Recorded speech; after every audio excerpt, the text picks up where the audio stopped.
amahoro y'Imana bane namwe mwese mudahwema gukurikirana ibiganiro byacu bice kwino YouTube channel ndetse imigisha y'Imana igikomeza bane namwe aho herereye hose wiyumve hikaze kandi wumve ko ibintu biza kugenda neza, wowe wumve ko ibintu byose bizanagenda neza.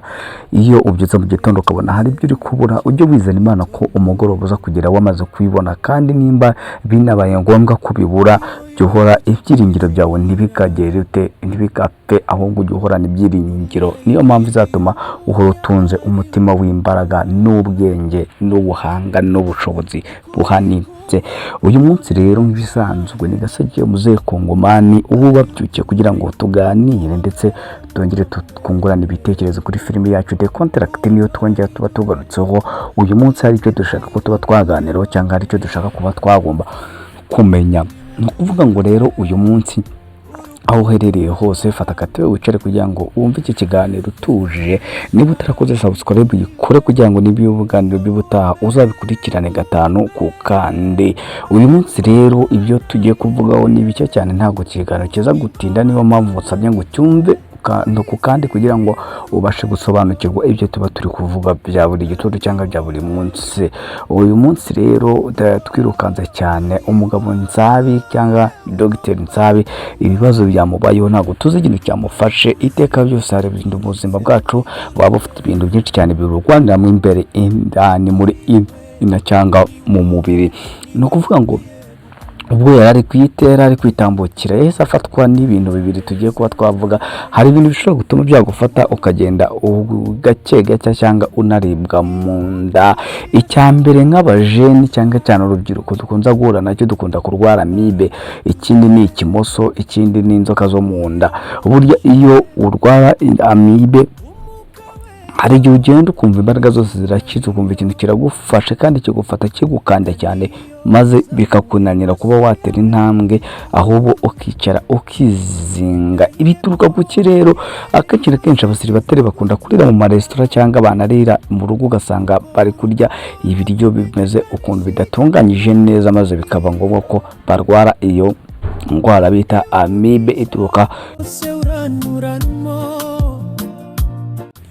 wibaza ngo nuko bari Nsabi yaba yirwaye. Muri no minsi ishize Nsabi yahuye n'ibibazo bikomeye, namwe murabizi yuko uwari umugore we yamucitse, uwo ni Nyambo, maze akigendera akagenda kubera inota. Ariko Nsabi nawe yabigizemwo uburangare kubera yuko idiyu bari bagenanye bakagombye kuba barayifatanye neza bakanayisuzanya neza, ariko bigeze ku herezo Nsabi yibuka yuko ko umuntu yararanye n'umugore mu buriri bumwe bakora ibindi bintu, maze aravuga ati ntabwo twabana. Nyuma y'ibyo byose rero Nyambo yamaze kubona ibyo ngibyo, abona amafaranga ntiyayasubiza, kandi n'ibyo yarakoze yari amaze kuyakobokera. Niko guhita avuga ati ntacyo, nimba bibaye gukerekana yigendera kwa mukecuru wiwe. Ubu ngubu no kubanyura muri make kugira ngo mwumve aho ibi bintu Nsabi yaba atangiye kurwara, byaba biturutse byaba bimufashe. Amaze kugenda rero umugabo wiwe cyangwa umushuti wiwe bisanze bakundanye urukundo rukomeye cyane. Nyuma y'ubwo rukundo rero bose babwiranye ko bakundana ari Nsabi ndetse ko ari Nyambo na Kiramani, basubira mu rukundo. Nyambo asubirayo, ariko basubirayo barabeshye umukecuru yuko Nyambo aje mu kazi. Nyuma y'ibyo byose rero Nsabi mu kurwara nta wundi muntu wari uri nyuma yo kumufasha. Burya reka mbabwire ngaho yaciye cyangwa rwaciye ntiyajya haca urwango. Niyo mpamvu maze yarwaye Nyambo akamwirengagiza, ariko nyuma yo kumwirengagiza bikamwanga mu nda akaba yagaruka mu nyuma kugira ngo afashe. Iyo umuntu afite ububare bwinshi cyane ntabwo yita ngo ninde umufashije, kandi niyo yanamubona arihangana akafashwa kugira ngo atagira icyo aza kuba, cyangwa amibe ishobora no kuba yanakwica. Ikindi ikimoso rero ni indwara ifata umuntu yaba ari kwirukanka ikaba yamumerera nabi cyane, bitewe nuko iragenda igafata ibumoso munsi y'ibere, gutyo kumva iragucace neza amaraso kumva gahagarara. Iyo ngiyo rero nayo yo ntago ituruka ku bindi, ahubwo iyo ni indwara abantu benshi cyane bakunda kuba bafite, ariko ni indwara ivurwa igakira. kira icyo bita ikimoso. Rero kera cyane abantu bazirwaraga kwabo waba wikwirukanka kikagufata ugahita wikubita hasi bitewe n'ukuntu gigufata kikawuheza umwuka.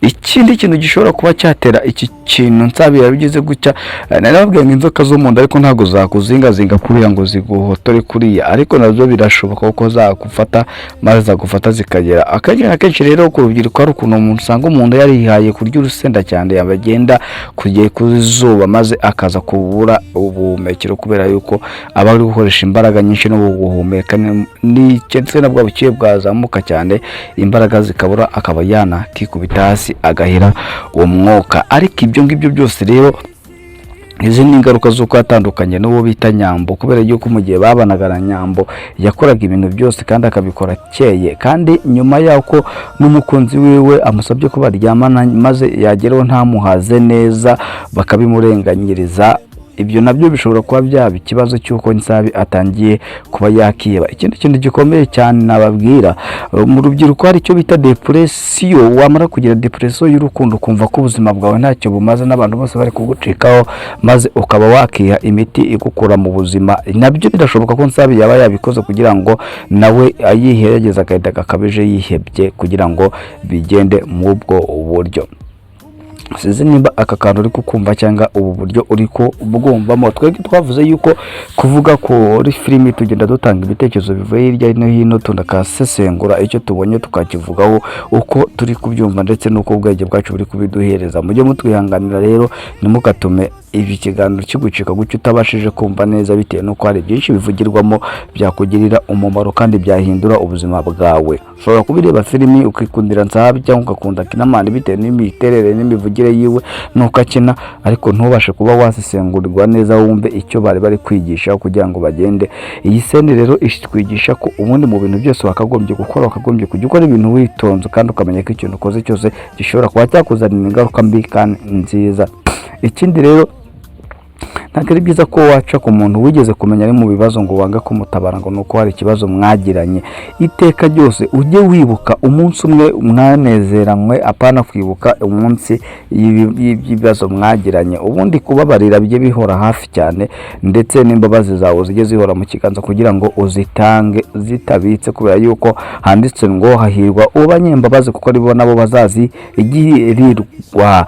Rero nkuko nabibabwiye, icyo kiganiro ntabwo kiza kuba kirekire cyane, reka twinyarukire kwa Bobo n'umukunzi wiwe, aho Bobo yari ari kumubwira ibintu byinshi cyane bitandukanye, dore ko bari bapanze kajya mu rugo iwabo, maze Bobo agahura n'uburwayi tutaramenya ubwo aribwo, ariko ntago ubu burwayi bwaturutse kuri malaria nkuko twabikekaga cyangwa dutekereze ko ari imikino Bobo ari gukina kugira ngo abe yaryamana n'uwo mukobwa, bitewe n'uko hari igihe yigeze kubikora burya ngo akabacwe ndiko kandi ngiyo koze ndikanacya. Ibyo ngibyo cyose nibyo twari twatekereje, ariko ntago ariyo mpamvu, ahubwo Bobo ni ikibazo yaragize cy'umubiri, ariko bitewe n'imitekerereze myinshi cyane umubiri we ucika intege, maze ubwo gucika intege aravangirwa cyane no mu mutwe kugeza igihe amera nk'umuntu urwaye.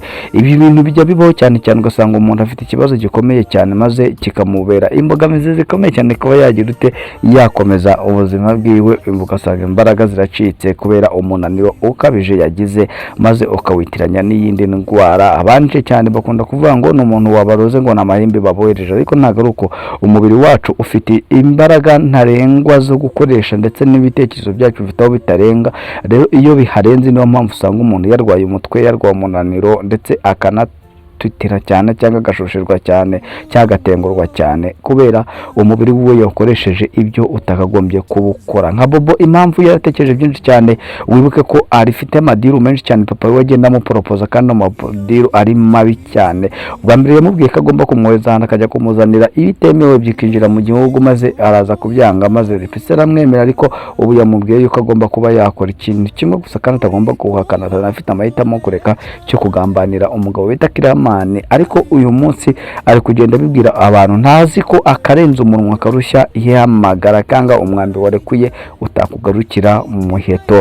Ni ukuvuga ngo rero kugenda agisha inama nyinshi cyane, ariko ni nabyo dore ko uwo bashaka kugambana n'ushaka kuzamubera pare niwe muntu wamukuye mu hantu habi, wa muntu wamubanye nawe kuva akiri mutoya bagakomezanya kugeza bakuze, ariko urumva ko yatangiye kugenda abibwira abantu bose kandi yakagombye ko yakoresha ubwenge bwiwe kugira ngo iyi deal ayikore. Ashobora no kuba yagenda kumvisha Kiramani, yamara kumwumvisha Kiramani akabyemera bitewe nuko Bobo nawe yemeye kujya mu iyi deal, akavuga ati rero ndagira ngo umfashe, gusa nicyo kintu cyonyine ngwisabiye nk'inshuti yanjye, mfasha untabare, nututabikora ubuzima bwanjye burajya mu kaga kandi nawe ubwawe uzababara, ndetse n'ubuzima bwanjye nshobora kuba nabuburiramo nkabura n'umukunzi wanjye, kandi urabizi ko nkeneye n'amafaranga azamfasha mu buzima bwanjye bwa buri munsi mu gihe nzaba ndi mu rugo.